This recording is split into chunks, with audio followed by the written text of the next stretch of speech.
வணக்கம். நான் என்னுடைய பிஹெச்டி ஆய்வு பற்றி சொல்லிட்டு வந்தேன்.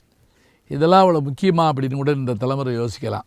முக்கியம்தாங்க, வேறு வழி கிடையாது. ஏன்னா இந்த முனைவர் பட்டம்ங்கிறத பல பேர் ரொம்ப சர்வசாதாரணமாக நினைக்கிறாங்க. இது என்ன நாங்கள் வாங்கிட முடியாதா அப்படிங்கிறாங்க. இதில் ஏகப்பட்ட குளறுபடிகள்லாம் இப்போ இருக்குது. சரி, நான் சொன்ன மாதிரி தலைப்பு எடுத்தாச்சு, வேலை கிடச்சி இங்கே வந்துட்டேன், பிஹெச்டியும் பண்ணி முடிச்சிடுறேன்னு வேறு நான் என் வேலையில் உறுதி கொடுத்துருக்குறேன். எப்படி நான் இதை முடித்தேன்? அதாவது திருமணமான புதிது காலையில் 6:30 மணிக்கு பாண்டியன் எக்ஸ்பிரஸ் வந்து சென்னையிலேருந்து மதுரைக்கு போகிறப்ப சோழம் தானே கிராஸ் பண்ணி போகும்.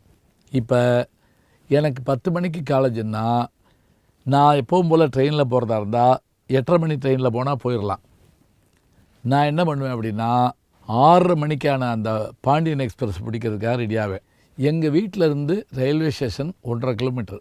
இப்போ என்னுடைய புது மனைவியாகிய அமுதா சம்பந்தன் அவர்கள் என்ன செஞ்சாங்க தெரியுங்களா? காலையில் 4:30க்கு எந்திரிச்சு காலை சாப்பாடு மத்தியான சாப்பாடு ரெண்டையும் ரெடி பண்ணி 6 மணிக்குள்ளே எனக்கு தயார் பண்ணி கொடுத்துருவாங்க.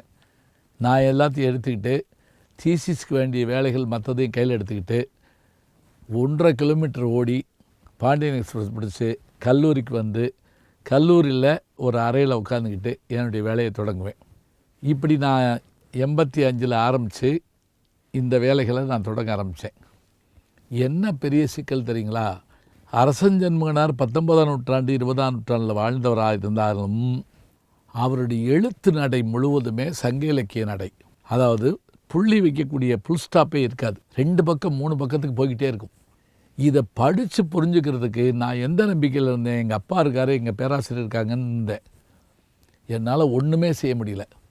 புத்தகம் கிடைக்கல, படிக்க முடியல. என்னென்ன அவர் எழுதியிருக்கிறாருன்னு பார்த்திங்கன்னா இப்படி வரிசையாக பிரித்தேன் நான். படைப்புகள் அப்படின்னு பார்த்தா அவருடைய படைப்பு எப்படின்னா நூல்கள் பூரா எழுதியிருக்கிறார். மீனாட்சி அம்மை சந்த திருவடி மாலை, திருக்குறளை பற்றி வள்ளுவர் நேரிசை, அதே மாதிரி ஒரு குறளுக்கு அகரமுதல் எழுத்தெல்லாம் அதுக்கு முதற்குறள் பாயிர விருத்தி 26 பக்கம், தொல்காப்பிய பாயிர விருத்தி தனியாக, முதல் குறள் விருத்தியுரை 1, தொல்காப்பிய பாயிர விருத்தி தனியாக, இது போக மாலை மாற்று மாலை.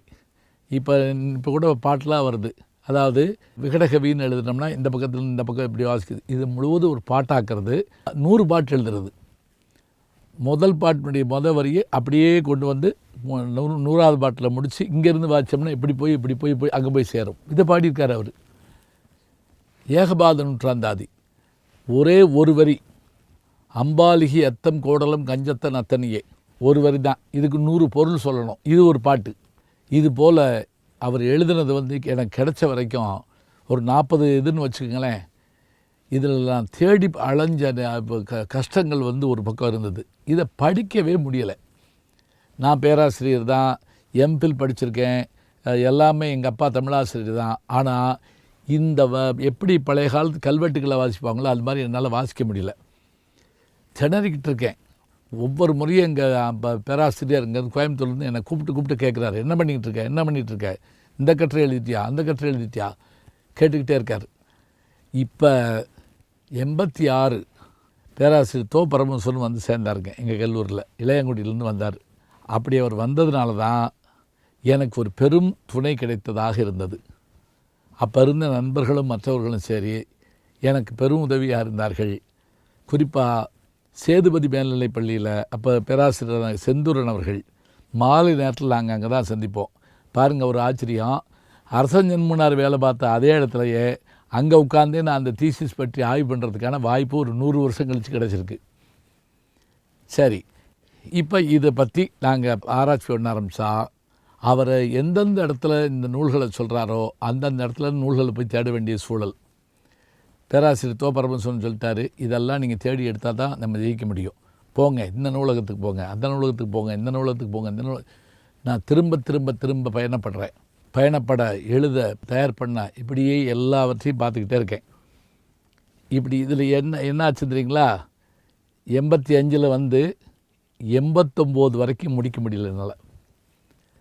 புத்தகம் கிடைத்தா செய்தி கிடைக்கல, செய்தி கிடைச்சா இது பண்ண முடியல. நாளாகிட்டே இருக்குது. இப்போ இதுக்கு நடுவில் 89 ஒரு வழியாக நான் எல்லாத்தையும் முடிச்சுட்டு கையெழுத்து போட்டார்னா போதும் எங்கள் பேராசிரியர். அவரும் பார்த்துட்டு சரியாக இருக்குது, அச்சு கொடுத்துடலாங்கிறாரு. அச்சு கொடுத்துடலான்னு சொன்ன உடனே நான் அவருடைய கையெழுத்துக்காக ரெடி பண்ணி எல்லாம் தயார் பண்ணியிருக்கேன். ஒரு இடி மாதிரி ஒரு செய்தி வருது. எங்கள் பேராசிரியர், என்னுடைய நெறியாளர் டாக்டர் ஜெயராமன் இறந்துட்டார். எனக்கு தீசிஸ் ரெடி, கையெழுத்து போட ஆள் இல்லை. இப்போ என்ன பண்ணுறது? சப்மிட் பண்ண சொல்லிட்டாங்க. 89 சப்மிட் பண்ணிட்டேன். 2 வருஷம் இதை ஃபார்வர்ட் பண்ண ஆள் இல்லை. ஏன் இல்லை அப்படின்னு கேட்டால், ஒரு கைடு இருந்து அதுக்கான ஒரு குழு அமைச்சு 10 பேரில் அவங்க எல்லாத்துக்கும் அனுப்பி அவங்க அக்செப்டன்ஸ் கொடுத்து, அதுவும் அப்போல்லாம் வெளிநாட்டுக்கு வேறு போயிட்டு வரணும். வெளிநாட்டில் சிங்கப்பூர், மலேசியா, இலங்கை போயிட்டு வரணும். அனுப்ப ஆள் இல்லை. நானும் நடையாக நடந்துக்கிட்டு இருக்கேன். கைடு இல்லை. முதல்ல எங்கள் அப்பா இல்லை, 2வது கைடு இல்லை. சரி, இப்போ 91 வரைக்கும் ஃபார்வேர்ட் பண்ணப்படவே இல்லை. 91 என்னுடைய பிஹெச்டி ஃபார்வேர்ட் ஆகுது.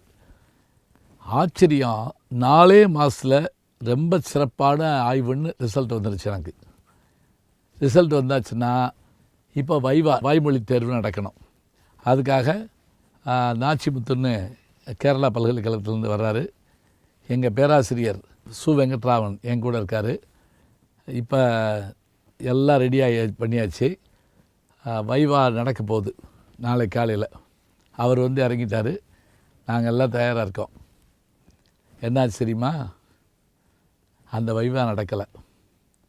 ஏன் நடக்கலை அப்படின்னா, அதுக்கு ஒரு சாதாரண காரணம் கூட இல்லை. தேசிய அளவில் ஒரு பெரிய காரணம் இருந்தது. அந்த காரணம் என்ன? தொடர்ந்து சொல்கிறேன் உங்களுக்கு. நல்ல செய்திகளை நாளும் சிந்திப்போம், நாளை சந்திப்போம். அன்புக்குரிய யூடியூப் நேயர்களே, நீங்கள் இன்னும் என்னை நெருக்கமாக பின்தொடர வேண்டும் என்று சொன்னால், ட்விட்டர், இன்ஸ்டாகிராம், ஃபேஸ்புக் போன்ற சமூக வலைதளங்களில் பின்தொடர்ந்து வாருங்கள். நாம் முன்தொடர்ந்து செல்வோம்.